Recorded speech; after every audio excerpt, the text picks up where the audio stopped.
자, 안녕하십니까? 자, 우리 이제 이번 주가 이제 3회차 나가죠? 네, 3회차인데, 자, 저희 교재는 이제 시3표 나갈 거예요. 70쪽을 보시면 되겠네요. 70쪽에. 자, 오늘 나갈 거는 이제 시3표, 정산표, 그리고 이제 결산 절차. 그리고 요 부분 말고 또 하나 더 나갈 게 있습니다. 자, 우선 제일 먼저 시3표라고 합니다. 70쪽에 보면 시3표 나오죠? 자, 우리 시3표에서는 시험 문제가 무조건 한 문제가 나온다고 보시면 돼요. 시3표가 뭐냐면 이겁니다. 간단하게 얘기하면 우리가 거래가 발생하잖아요. 그럼 이 거래를 뭐 합니까? 거래를 분개를 합니다. 분개를 하게 되면 여기에 분개장이라고 하는 장부가 만들어지게 되죠. 그럼 분개장을 보고 우리는 총계정 원장, 여기서 원장은 총계정 원장을 얘기하는 거예요. 총계정 원장에 전기, 옮겨 적는 거죠. 자, 옮겨 적는다라고 하는 거예요. 이때 이 분계장과 총계정 원장은 주요 장부라 그래요. 자, 무슨 장부라고요? 주요 장부라고 얘기를 하고요. 이 분계장을 보조해 주는 장부가 있어요. 우리 분계장을 보조해 주는 장부를 보조 기입장이라고 얘기를 하고, 총계정 원장만을 보조해 주는 장부가 있죠. 이거를 우리는 보조 원장이라고 얘기를 합니다. 이때 이 보조 기입장과 보조 원장은 이걸 보조장부라 그래요. 보조장부. 그래서 장부는 주요 장부와 보조장부로 나눠지는 거죠. 이때 이 주요 장부는 분계장, 총계정 원장 두 개밖에 없지만 보조장부는 상당히 많아요. 그래서 어떤 장부는 보조 기입장에 속하고 어떤 장부는 보조 원장에 속하고 이걸 구분을 해야 되거든요. 그래서 우리 보조 원장에는 다시 세 가지로 나눠져요. 보조 원장의 종류는 자, 무슨 원장이라는 말 들어가. 원장, 무슨 대장, 무슨 재고장, 이런 말이 들어가면, 그런 말이 들어가면 보조 원장에 속하고, 이런 말이 안 들어가면 보조 기입장에 속하는 거죠. 그래서 우리는 이 부분을 전부 다 뭐라고 하느냐면 이거를 장부라 그래요. 장부. 그래서 장부는 주요 장부와 보조 장부로 구분한다. 그래서 거래가 발생하면 장부 기입이 이루어져. 그걸 부기라 그러잖아요. 그리고 장부 기입이 끝나고 나면 이 총계정 원장까지, 여기까지 거래가 잘 기록이 됐는지를 우리가 검증을 해야 돼. 검증. 이때 검증하는 절차가 시3표라고 하는 거죠. 그래서 시3표란 거래가 발생하면 거래를 분개하고 분개를 총계정 원장에 전기하기까지 장부 기입이 올바른가를 검증하는 표, 그거를 우리는 시3표, 이게 계정집계표죠. 총계정 원장의 계정의 금액을 집계한 거다. 계정집계표라고도 해요. 그래서 총계정 원장의 합계를 갖고 작성하면 합계 시3표, 잔액을 갖고 작성하면 잔액 시3표, 합계와 잔액을 동시에 기록하면 합계 잔액 시3표. 그래서 시3표를 작성하게 되면 이제 여기서부터 이후가 결산이 되는 거예요. 이후가 결산 절차가 된다. 이렇게 보시면 됩니다. 자, 그래서 우리 시3표란 거래가 분개되어 총계정 원장에 올바르게 전기되었는지 검증하기 위해서 작성하는 계정집계표다. 계정을 집계한 거지 장부 아니다. 장부는 이게 장부다. 요거만 장부, 이건 장부 아니에요. 그렇게 보시면 되고요. 자, 우리 이 시3표에 대한 특징이 있습니다. 세 가지 특징이죠. 첫째, 시3표의 장점은 대차평균의 원리예요. 차변합계와 대변합계는 항상 일치하게 되어 있다는 거죠. 그래서 이 대차평균을 통해서 오류가 있는지 없는지를 검증한다는 거예요. 시3표는 오류를 검증하는 겁니다. 오류를 검증하는 표다. 자, 합계 시3표 합계는 분계장의 합계와 항상 일치한다. 예를 들어서 보겠습니다. 예를 들면 자, 거래총액이 100원이라고 해봐요. 그럼 분계장의 합계도 100원이어야 해요. 총계정 원장의 합계도 100원이죠. 그럼 시3표 합계도 100원이에요. 이거 틀리면 안 되는 거예요. 그래서 이 시3표 합계 시3표 합계는 분계장의 합계와 항상 일치가 돼야 된다라고 하는 거. 세 번째, 잔액 시3표는 재무제표를 작성하는 기초자료가 된다. 그럼 잔액 시3표는 어떻게 생겼냐? 이거거든요. 이게 잔액 시3표예요. 차변, 대변. 차변의 자산과 비용을 쓰죠. 차변의 항목, 차변 항목이 두 개입니다.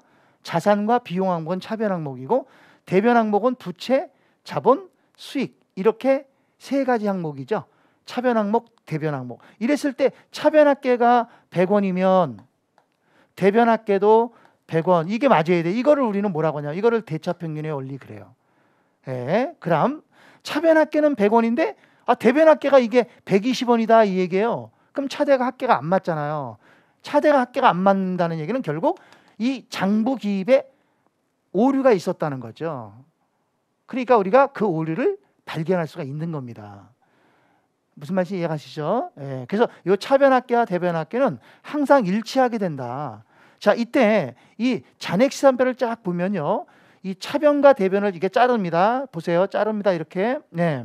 그럼 위에는 자산, 부채, 자본으로 형성이 되어 있잖아요. 그래서 우리는 이 위에를 재무상태표라고 하고요. 아래는 수익과 비용으로 이루어져 있기 때문에 이거를 손익계산서 그래요. 그래서 결국 이 시산표는 손익계산서 위에 재무상태표가 올라탄 거다. 그게 시산표에는 자산, 부채, 자본, 수익, 비용이 다 들어가는 거죠. 이렇게 기록이 됩니다. 그래서 우리는 이 시산표 등식이 차변은 이꼴 대변이다. 그래서 시산표 등식은 차변은 누구누구야? 기말자산. 이게 기말에, 시산표는 항상 기말에 작성하는 거예요. 시산표는 여기서 작성하는 거 아닙니다. 장부기입이 끝나고 여기서 작성하니까 여기가 기말이란 말이에요. 그래서 여기 나와 있는 건 다 기말 금액이에요. 그래서 이걸 기말자산 그래요. 이건 총비용, 이거는 기말부채. 근데 이 자본만 조심해야 돼. 자본은 항상 기초자본이야. 만약에 이게 기말자본이 되게 되면 당기순이익이 포함된다고. 결산이 끝나야 기말자본이 나와. 아직 결산 중이기 때문에 이걸 기초자본 그럽니다. 이거 총수익. 그래서 시산표 등식은 차변에 기말자산 플러스 총비용은 이꼴, 요것 이꼴 기말부채 플러스 기초자본. 요게 중요하단 말이에요. 기초자본 플러스 총수익이다라고 하는 등식이 나온다라고 하는 거예요. 그러면 우리 시산표 종류는 어떤 종류가 있느냐? 자, 시산표의 종류예요. 시산표는요, 첫째, 작성하는 방법에 따라서 세 가지입니다. 합계시산표, 잔액시산표, 합계잔액시산표. 자, 합계시산표는 총계정원장의 합계를 갖고 작성하는 거예요. 이게 합계시산표고, 잔액시산표는 총계정원장의 차변합계, 대변합계 차에 있어. 예를 들어서 이게 현금 계정이다 그러면 현금 계정 차변이 100원인데 대변이 80원이다. 그럼 차이가 얼마나? 합계시산표는 현금 계정 차변에 100원, 대변에 80원 둘 다 쓰는 거야. 근데 잔액시산표는 둘 다 안 하고 잔액만 쓰는 거죠. 얼마? 20원. 이게 잔액시산표예요. 잔액만 갖고 작성하는 거야. 합계잔액시산표는 합계와 잔액을 동시에 쓴다. 합계와 잔액을 동시에 쓴다. 이 합계시산표는 분계장의 합계와 일치한다. 자, 여러분들 프린트 다 가지고 있죠? 예, 여기다가 씁니다. 분계장, 합계와 항상 일치를 하게 되고요. 잔액시산표는요, 이 잔액시산표의 특징은 재무상태표하고 손익계산서를 잔액시산표를 보고 작성하는 거예요. 이게 잔액시산표가 재무제표 기초자료가 되는 거예요. 재무제표 작성의 기초자료다. 그러니까 재무상태표나 손익계산서는 이 잔액시산표를 가지고 작성한다는 거죠. 예, 합계시산표는 요거 두 개 더한 거고. 자, 그다음 작성 시기에 따라서는 수정 전 시산표, 수정 후 시산표, 그리고 2월 시산표, 다 시산표죠. 이 수정 전, 수정 후는요, 우리가 이제 결산을 하다 보면 결산 정리사항이라는 게 있어요. 결산 정리사항. 그래서 결산 정리사항, 이 결산 정리사항을 정리했냐 안 했냐, 정리 전 시산표, 정리 후 시산표 이렇게 되는 거죠. 그러니까 결산 정리사항을 정리하기 전 시산표, 결산 정리사항을 정리한 후 시산표 이렇게 되는 거예요. 2월 시산표는요, 이 2월 시산표가 특징이 뭐냐면 얘는 수익과 비용은 기록되지 않는다는 거예요. 자산, 부채, 자산, 부채, 자본만 기록이 된다는 거야. 그러니까 뭐랑 똑같은 거야? 이게 2월 시산표가 재무상태표랑 같다는 거예요. 재무상태표랑 똑같아요. 자산, 부채, 자본이니까. 수익과 비용은 쓴다 안 쓴다? 수익과 비용은 안 쓴다. 얘네들은 다 자산, 부채, 자본, 수익, 비용을 다 쓰는데 얘만, 이 2월 시산표만 자산, 부채, 자본만 기록한다. 수익, 비용은 기록하지 않는다라고 하는 거죠. 크게 중요한 건 아니고요. 자, 두 번째는요. 이게 좀 중요합니다. 어렵기도 하고. 자, 시산표 합계 금액에 변동을 주지 않는 거래.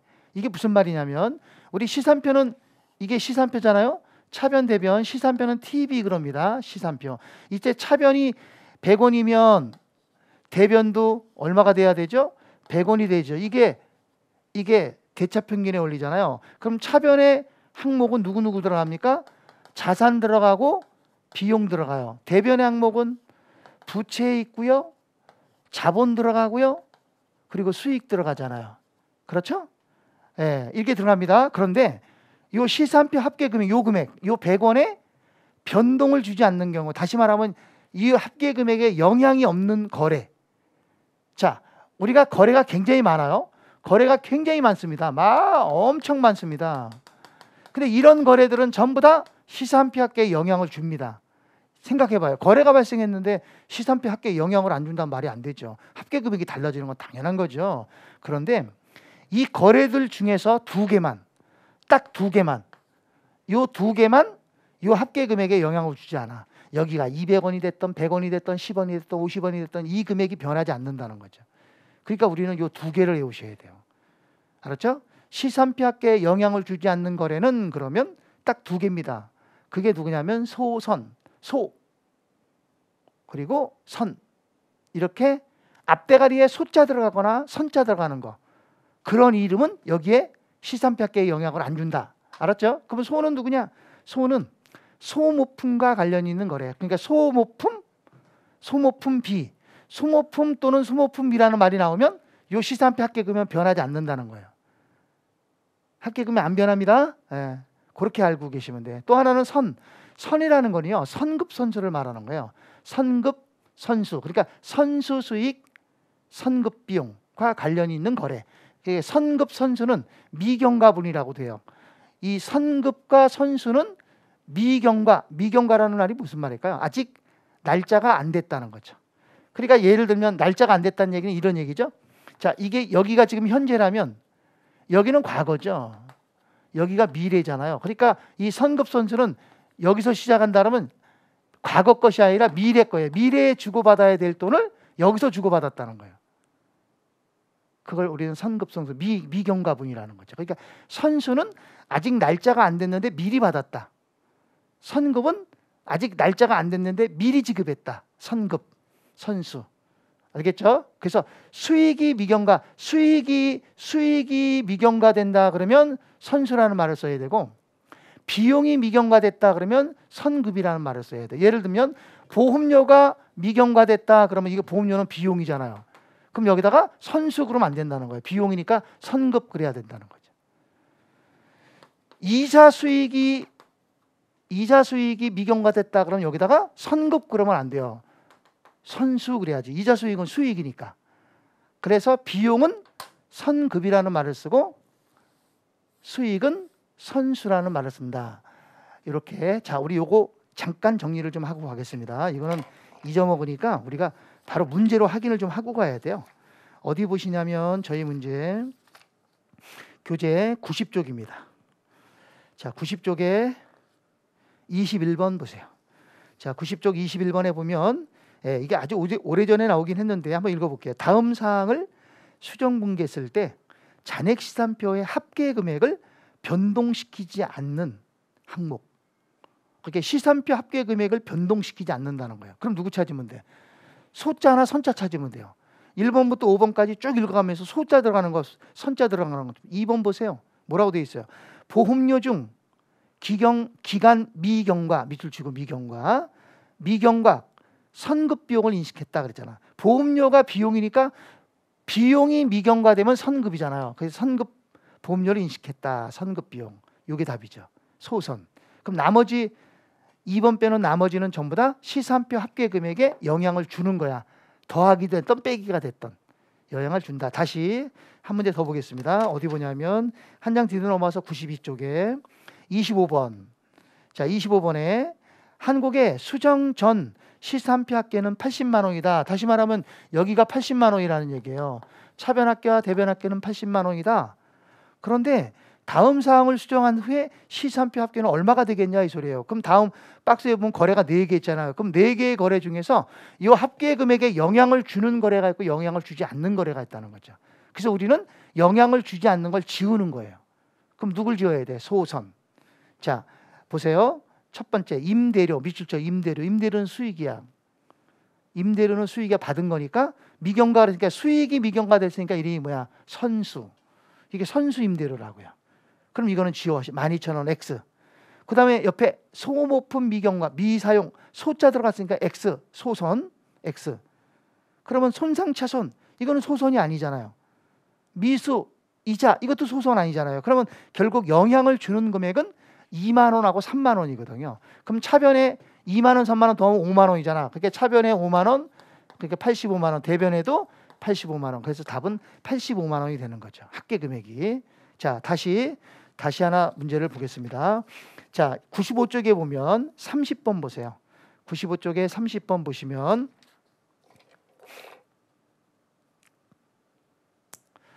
자, 우리 30번도 자, 보세요. 다음 결산 정리 사항을 반영한 후 시산표 합계 금액에 영향을 주는 금액을 찾으라 그랬잖아. 영향을 주는 건 얼마냐? 단 정리 전 시산표 합계는 20만 원이다. 이건 관계없어. 영향을 주는 금액을 물어봤으니까 그 박스 안에서 영향을 주는 거는 소선은 영향을 안 주죠. 그러니까 우리는 소선을 지우면 되는 거예요. 자, 그럼 박스 보세요. 박스 보고 소선을 지웁니다. 첫 번째 선수이자 X. 미지급 이자, 미지급 임차료 동그라미. 선급보험료 X 소선이니까 소모품 X. 그 다음에 당기손익 공정가치 측정 이거는 동그라미 소선 아니니까. 그 다음에 미수이자 동그라미. 그러면 동그라미 친 걸 다 더해봐. 얼마인가? 5만 원. 그래서 정답은 5만 원. 이렇게 찾는 거죠. 그래서 시산표 합계 금액에 영향을 주지 않는 거래는 하고 그러면 우리는 어떻게 하면 돼요? 소선을 찾아서 정리를 하면 됩니다. 자, 그 다음에 세 번째 요거 중요합니다. 우리 시험에는 이번에 이게 나올 거예요. 시산표 오류 검증. 시산표는 오류를 검증하는 표다. 그럼 어떻게 검증하느냐? 대차평균의 원리를 이용해서 검증한다. 대차평균의 원리를 이용해서 검증하는 거예요. 오류는. 자, 여기 보세요. 요 시산표는 오류 검증하는 거죠. 그러니까 오류를 검증할 때 여러 가지를 다 고려해서 검증하는 것이 아니라 시산표만 가지고 요거만 가지고 검증하는 거야. 이거 다 보는 게 아니라 얘만 가지고 오류가 있냐 없냐를 검증하는 거야. 그러니까 시산표에도 한계가 있는 거죠. 어떤 한계가 있냐? 시산표만 가지고는 검증이 불가능한 것도 있다는 거예요. 이해가셨죠? 시산표만 가지고 오류를 검증하다 보니까 검증이 불가능한 오류도 있고 검증이 가능한 오류도 있다는 거죠. 그러니까 두 가지 오류가 존재하는 거예요. 알겠죠? 그래서 시산표에 대한 오류 검증 요거 우리 시험에 꼭 나오는 거라 그랬죠. 자, 보겠습니다. 한 장 뒤로 넘어가면 시산표 오류.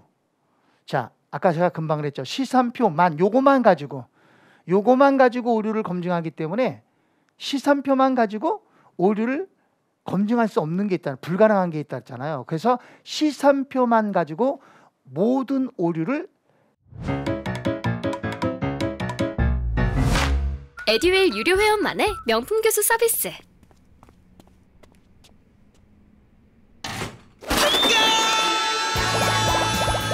합격이 쉬워지는 명품 교수님 혜택.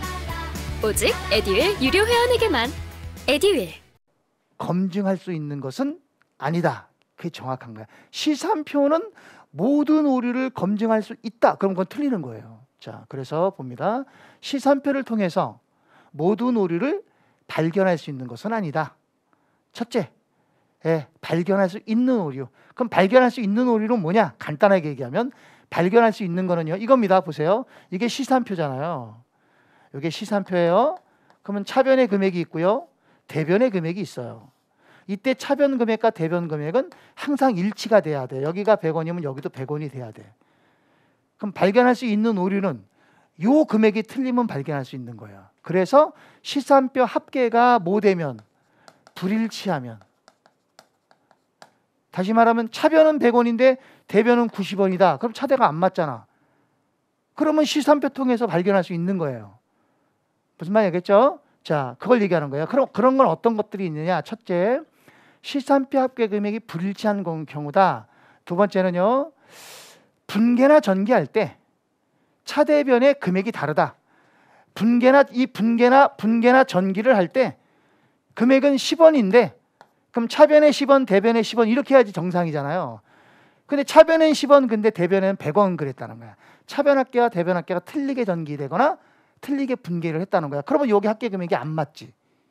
그럼 그런 거는 이 안에 오류가 있다라고 우리가 발견할 수 있다. 이렇게 얘기하는 거고요. 그 다음 차변사항을 대변에 썼다. 무슨 말이냐.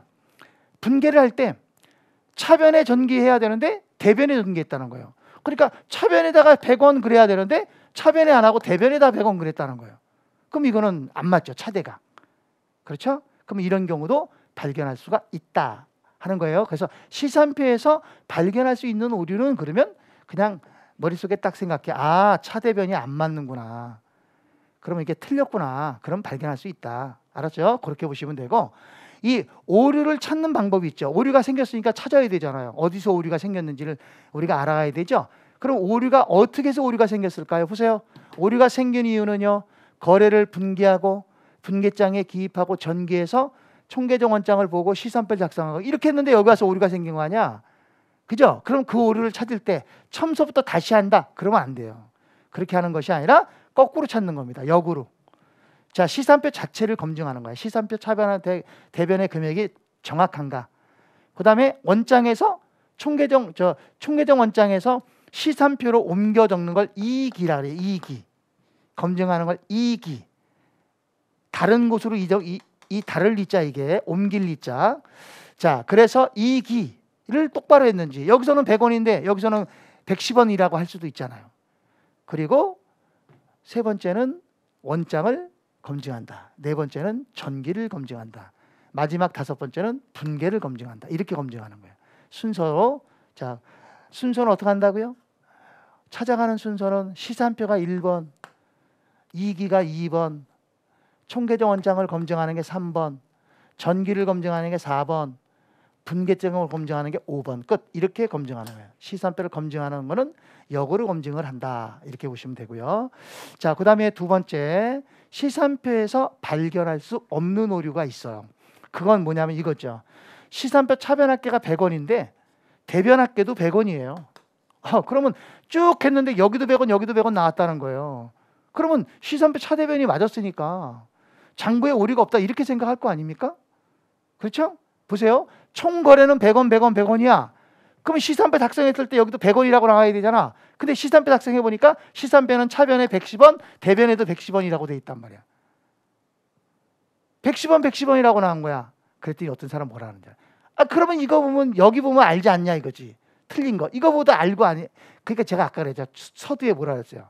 다른 건 고려하지 말고 시산표만 고려를 해서 오류가 있냐 없냐를 보는 거거든요.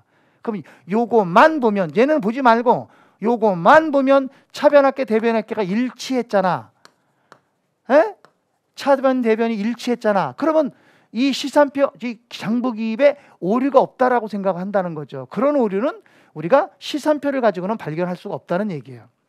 그래서 발견할 수 없는 오류는 뭐냐? 시산표 차변합계와 대변합계가 일치하는 경우예요. 자, 보세요. 여기에는 여러 가지가 있습니다. 첫째, 거래가 발생했어요. 근데 분계를 또는 전기를, 분계와 전기를 아예 누락시켰어요. 여기서 10원짜리 거래가 발생했는데 분계 안 했어요. 분계 안 했으니까 전기도 안 됐겠죠? 그리고 시산표 작성하면 시산표 차변합계는 대변합계는 맞죠? 10원이 누락된 거지만 차대변은 맞잖아. 그럼 이거는 오류가 있는데도 불구하고 시산표는 일치를 해버리니까 발견이 불가능하다 이렇게 얘기한다는 거예요. 아셨죠? 정상적으로 발견할 수 없는 오류가 어디 있겠습니까? 다 발견할 수 있지. 그죠? 발견할 수 없는 오류가 어디 있어요? 다 있지. 이것저것 다 따져보면 다 발견할 수 있지. 그런데 우리가 여기서 배우는 거는 뭐만? 요거만 가지고 알아. 요거만. 시산표만 보면 차변 110원, 대변 110원이에 뭐 안 된다는 거죠. 두 번째. 하나의 거래를 이중분계, 이중전개했다. 그러니까 예를 들어서 거래는 10원짜리가 발생했는데 분계를 2번 했으니까 20원 했을 거 아니야. 그럼 전기도 20원 됐을 거 아니야. 그럼 차변합계와 대변합계는 20원, 20원이 늘어나잖아. 그게 차대변이 맞잖아. 이런 거는 못 찾는다는 거예요. 세 번째, 계정 과목을 잘못 설정했거나 타계정에 전개했다는 거야. 무슨 말이냐? 계정 과목을 잘못 설정했다는 얘기는 분계를 할 때, 자, 보세요. 우리가 예를 들어서 비품을 구입했다. 비품을 현금 주고 샀다. 그러면 대변에 현금 10원, 차변에 비품 그래야 되죠? 비품 10원 이렇게 했다는 거예요. 그럼 이 이름을 잘못 썼잖아요. 그죠? 비품을 뭐라고 썼어요? 소모품이라고 썼잖아. 그럼 이것도 오류잖아. 그런데 계정 과목은 잘못됐지만 금액은 그대로 10원 10원 했으니까 여기도 10원 됐을 거 아니야. 그게 일치한다는 거지. 이해 갔죠? 그리고 타 계정에 전기했다는 얘기는 현금 계정 차변에 해야 되는데 당좌예금 계정 차변에다가 전기했다는 거야. 현금 계정에다 전기해야 되는데 당좌예금에다 전기를 했다는 거야. 그러면 이름이 바뀌었잖아요. 그런 건 못 찾는다는 얘기예요.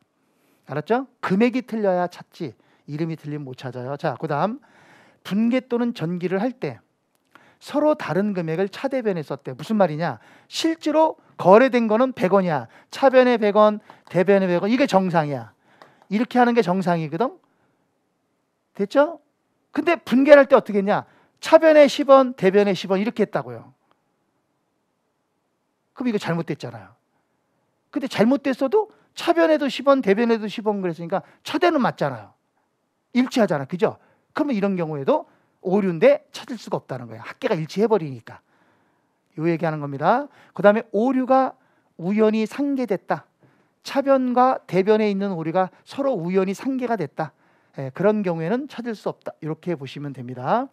그래서 시산표에서는 발견할 수 있는 오류와 발견할 수 없는 오류가 있다라고 하는 거. 자, 그러면 우리가 여기서 잠깐 문제를 잠깐 보겠습니다. 문제 좀 보고 정리를 하겠습니다. 자, 어디 보시냐면 이게 중요합니다. 시산표는. 자, 문제 73쪽 우리 교재 73쪽에 자, 거기 메뉴에 보면 3번에 시산표 합계 불일치 요거하고 그 밑에 참고 박스 있죠. 요거는 별표시. 이거 우리 시험에 꼭 나오는 거예요. 이거 여러분이 읽고 이해하셔야 돼요. 암기해봐야 아무 소용이 없어요. 암기하면 뭐합니까? 내용을 모르는데 이게 이해라고 넘어가는 거야. 이해를 하고. 자, 1번 16번 봅니다. 시산표에 관한 설명 중 옳은 것 그랬어요. 자, 시산표는 재무상태표와 손익계산서를 작성한다. 시산표 갖고 재무상태표 손익계산서 작성하는 건 맞아. 그런데 그 뒤에 필수적 장부 X. 시산표는 장부가 아니라고요. 장부는 얘네가 장부죠. 시산표는 장부 아닙니다. X 틀렸고. 2번 시산표는 각 계정 과목의 잔액을 사용하여 작성할 수 있다. 시산표는 총계정원장에 합계를 갖고 작성하면 합계시산표, 잔액 갖고 작성하면 잔액시산표, 합계잔액을 동시에 쓰면 합계잔액시산표. 그렇게 정리한다고 그랬죠? 그래서 답은 2번이 옳은 지문입니다. 3번 수정 전 시산표에는 선급비용 밑줄 찍어. 선급비용. 우리 선급이라는 말 들어가면 뭐라 그랬어요? 선급 땡땡땡. 그럼 이거 자산이에요. 자산이라고 쓰고요. 그 다음에 선수수익 밑줄 쳐요. 선수 땡땡땡. 선수라는 말 들어가면 부채라 그랬죠. 그렇죠? 예. 자산과 부채 계정 과목이 나타나지 않는다. 아니요, 나타나죠. 시산표는 자산, 부채, 자본, 수익, 비용 다 나타납니다. 나타난다. 그래야 되고. 4번 발생된 거래를 분기하지 않는 경우. 자, 거래가 발생했는데 분개를 안 했다. 그럼 오류지. 오류예요. 오류지만 분개 안 했으니까 전기도 안 됐고 시산표 작성할 때 전혀 영향을 안 줬으니까 그래도 시산표 합계는 일치할까 일치하지 않을까? 일치한다. 근데 이게 뭐라 했어요? 일치하지 않는다는 게 틀린 거죠. 그 다음 수정 후 시산표에는 수익 계정과 비용 계정이 나타나지 않는다. 틀렸죠. 예, 나타납니다. 시산표는 수익, 비용, 자산, 부채, 자본 다 나타나. 그런데 수익 계정과 비용 계정이 나타나지 않는 시산표가 있어요. 그게 2월 시산표입니다. 2월 시산표. 예, 넘어갑니다. 한 장 넘어가서 17번에 자, 시산표를 통해서 발견할 수 있는 오류는 어떤 거냐 그랬잖아. 발견할 수 있는 오류는 어떤 것인가 그랬죠. 자, 발견할 수 있는 밑줄 쳐 있는 그랬으니까 이 발견할 수 있는 이거는 뭘 찾아야 돼? 발견할 수 있으려면 차변합계와 대변합계가 안 맞아야 돼. 불일치해야 돼. 그래서 거기다가 있는 여기다가 불일치라고 쓰세요. 그럼 1번부터 5번 거래 중에서 차대변 금액이 불일치한 걸 찾으면 돼. 자, 1번 거래 이중분계 또는 이중정기가 행해졌다. 이중분계, 이중정기 했어도 시산표는 일치하죠. 거래를 2번 분계하고 2번 정기했어도 얘는 차대변이 맞죠.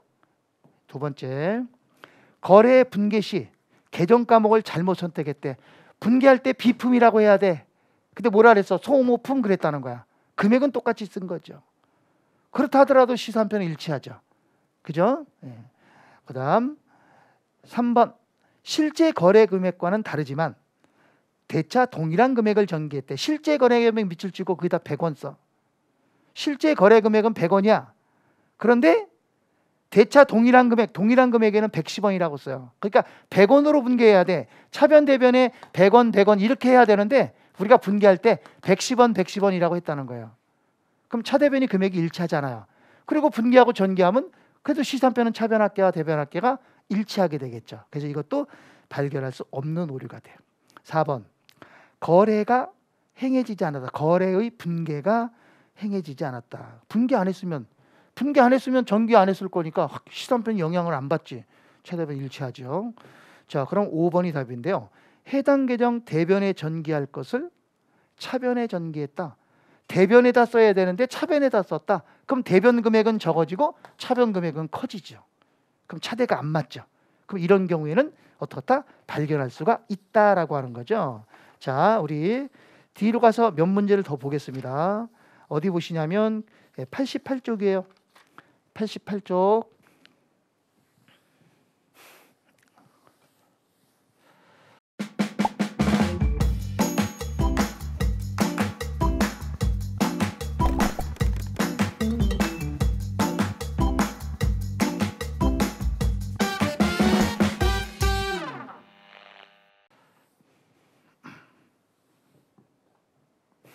자, 88쪽에 문제 15번입니다.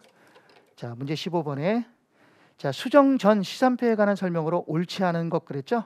옳지 않은 거예요. 1. 통상 재무제표를 작성하기 이전에 거래가 오류 없이 작성되었는지 자기 검증을 하기 위해서 작성한다. 맞아요. 시산표는 검증을 하는 거예요. 오류 검증. 2번, 총계정 원장의 총액은 합계죠? 혹은 잔액을 한 곳에 모아놓은 표다. 이 총계정 원장의 총액 또는 잔액을 한 곳에 모아놓은 표, 그 모아놓은 표가 계정집계표라는 거예요. 시산표. 네, 맞고요. 3번, 결산 이전에 오류를 검증하는 절차로, 그건 맞아요. 결산하기 전에 오류를 검증하는 절차 맞습니다. 자, 원장 및 분계장과 더불어, 여기 봐, 원장 및 분계장과 더불어 뭐라 그랬어? 필수적으로 작성해야 된다. 아니에요. 원장 및 분계장은 필수 장부지만 얘는요 필수적으로 작성하는 건 아니에요. 결산 절차지. 작성 안 해도 돼. 생각해봐. 내가 자신 있게 분계장, 총계정 원장 다 맞았다. 뭐 더 이상 없다. 그러면 이거 건너뛰고 그냥 바로 결산할 수도 있는 거죠. 그래서 이거는 필수적인 건 아닙니다. 결산 절차에 해당하는 거지. 자, 그래서 답은 3번이 틀렸습니다. 필수적으로 작성하여야 하는 것은 아니다. 작성하지는 않는다. 이렇게 보시면 되고요. 4번, 복식부기의 원리를 전제로 한다. 당연하죠. 우리는 복식부기니까. 그 다음 5번, 차변합계와 대변합계가 일치하더라도 계정분류는요 비품, 소모품 이름을 바꾸는 거예요. 그 다음에 거래 인식의 누락, 그렇게 분개했다 안 했다 이거 얘기하는 거죠. 등에서 오류가 발생했을 수도 있다. 맞아요. 자, 16번입니다. 16번. 자, 뭘 물어봤어요? 다음 오류 중에서 시산표 작성을 통해서 발견할 수 없는 동그라미 없는. 발견할 수 없는 거니까 뭘 찾는 거야? 그렇죠. 합계가 일치하는 걸 찾아요. 차대변이 틀리는 거는 발견할 수 있습니다. 그러니까 여기서는 지금 우리가 찾을 게 뭐만 찾으면 돼?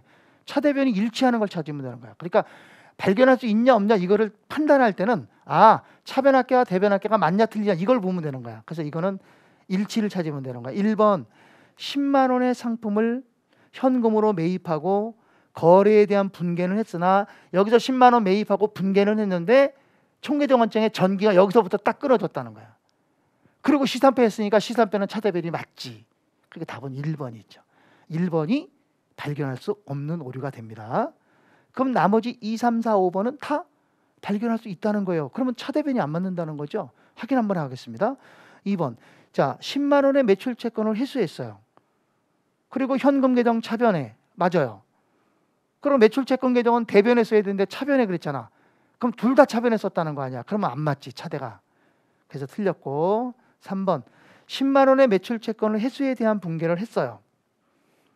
그리고 매출채권 계정에는 전기했으나 현금 계정에 대한 전기는 누락했대요. 그러니까 하나는 전기하고 하나는 전기 안 했다. 분개는 했는데 전기할 때 하나는 차변 쪽은 전기하고 대변 쪽은 전기 안 했다는 거야. 그러면 시산표 차대변이 안 맞지. 4번 11만 원의 매입 채무를 지급했어. 현금으로. 그래서 대변에는 현금 11만 원 기입했대. 잘했어요. 그럼 차변에는 매입 채무하고 얼마 써야 돼? 11만 원 써야 되는데 뭐라 했어? 10만 1,000원이라고 그랬잖아. 그러니까 차대가 안 맞지. 그래서 이것도 발견할 수 있는 오류입니다. 5번에 자 시산표에 10만 원의 비품을 외상으로 구입한 거에 대한 여기 밑줄 쳐요. 비품을 외상 구입했다 그랬죠. 밑줄 치세요. 외상 구입 밑줄 치고요. 그게 뭐라고 써야 돼? 외상 매입금 그러면 안 된다고요. 상품이 아니니까 뭐라 그래야 돼? 미지급금 그래야 돼. 미지급금. 자 그러면 10만 원의 비품을 외상으로 구입했으니까 차변에 비품 10만 원, 대변에는 미지급금 10만 원 이렇게 분개하고 전개해야 되는 거야. 이게 정상이야. 그런데 뭐라 그랬어요? 분개를 하고 비품 계정 대변 틀렸잖아. 차변인데. 그죠? 그리고 외상 매입금 계정 대변. 그럼 뭐야 이거? 비품도 대변에 쓰고 외상 매입금 그러면 안 되지. 미지급금 그래야 된다니까. 어쨌거나 이건 둘 다 대변에 썼잖아. 차변에는 하나도 안 쓰고. 그게 차대가 안 맞죠. 자, 그 다음에 넘어가서 하나를 더 보겠습니다. 어디 보냐면 19번입니다. 19번은 중요합니다. 이건 별표시 하셔야 돼요. 중요하니까 꼭 보셔야 돼요. 별표시 하시고요. 요새 시험 문제가 이렇게 많이 나옵니다. 보세요. 자, 시산표 차변 금액은 밑줄 치고 100원 이라고 써요. 그게 차변은 100원이라는 뜻이에요. 그리고 대변 금액보다 크다. 그럼 대변 금액은 이거보다 작다.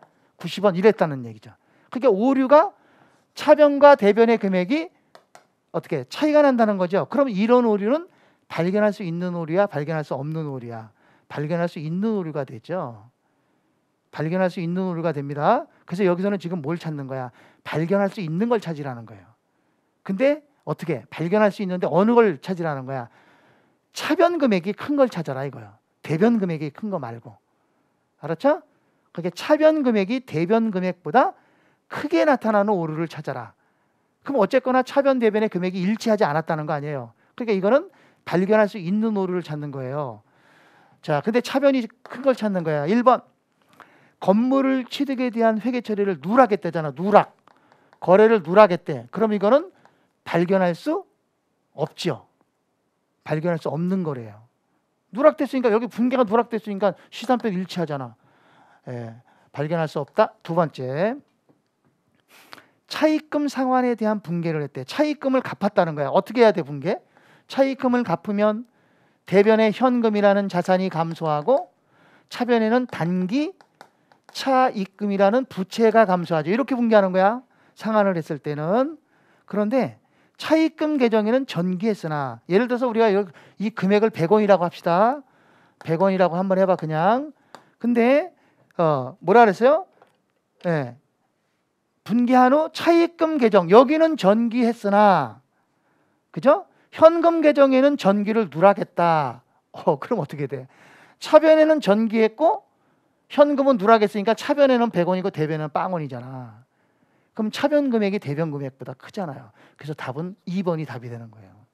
이거는 발견할 수 있는 거잖아요. 차대가 안 맞으니까. 근데 차변 금액이 크잖아요. 이거 찾는 거예요. 자, 3번 보세요. 3번. 3번은 현금을 대여하고 우리 현금을 대여하고 뒤에 보지 말고 현금을 대여하면 빌려주는 거잖아. 현금을 빌려주면 대변에 현금 100원 빌려줬으니까 그럼 차변에는 단기 대여금 100원 이렇게 분개가 돼야 되잖아요. 빌려줬으니까. 근데 그 뒤에 뭐라 그랬어? 대여하고 차변에는 현금, 대변에는 대여금 그리고 동일한 금액으로 해. 아니 차변의 현금, 대변의 현금이 이 분개를 거꾸로 했잖아. 거꾸로 했어도 금액은 일치하지. 그게 이거는 발견할 수 없는 오류가 되는 거죠. 오류는 맞죠. 분개를 거꾸로 했으니까. 근데 금액은 100원, 100원 똑같이 했으니까 합계에는 영향을 안 줬잖아요. 그러니까 오류는 맞는데 발견할 수 없는 오류가 됩니다. 자, 네 번째. 자, 미수금 회수에 대한 분개를 했대. 미수금을 받았대. 분개 봐. 미수금을 받으면 차변에 현금 100원, 대변에 미수금 100원 이렇게 받았잖아요. 요 분개를 했대요. 그리고는 미수금 계정에는 전기하였으나, 여기는 전기했으나 현금 계정은 전기를 안 했다. 아, 그럼 이것도 발견할 수 있는 오류다. 그죠? 근데 발견할 수 있는 오류인데 얘는 대변에 전기하고 차변을 전기 안 했으니까 대변 금액이 차변 금액보다 큰 오류죠. 근데 이걸 찾으면 안 되지. 이걸 찾아야지. 그렇죠? 그다음 5번. 토지 처분에 대한 회계 처리를 중복해서 기록을 했대요. 어떻게 될까요? 분개를 중복해서 했다면 어떻게 되죠? 아유, 그래도 합계 금액은 일치하죠. 그래서 이것도 발견할 수 없는 오류가 됩니다. 자, 20번 보겠습니다. 20번에 자, 시산표에서 발견할 수 있는 오류, 발견할 수 있는 거라 했으니까 뭘 찾아야 돼? 차변합계와 대변합계가 안 맞는 거 찾는 거예요. 1번. 자, 비품을 현금으로 구입한 거래를 2번 반복해서 기록했다. 그럼 분개 2번 했으니까 전기도 2번 하고 시산표는 일치하죠. 예, 그다음 두 번째. 사채 계정 잔액, 사채 계정 미출치고요.